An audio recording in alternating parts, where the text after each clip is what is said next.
1 out of 10. The tool level will be 1 out of 10. The time will be 30 seconds, maybe a minute for some people. So first, take your bulldog clip, an elastic band, and a pencil.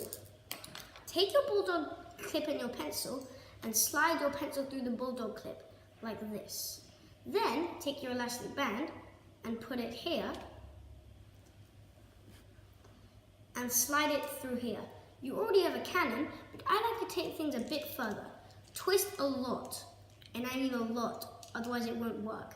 Now you have your elastic band cannon. So this is how you fire it. You press these two prongs here, see, together. Look at it. It fires from 1 to 2 meters, if you're lucky, 2.5. Thanks for watching, and there you have it. This is how you fire it. You press these two prongs here together, and it fires.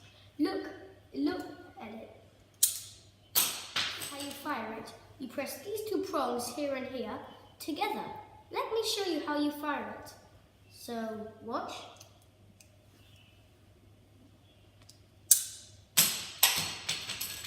It fires about 1 to 2 meters. Hello, this is from Newton the Animator.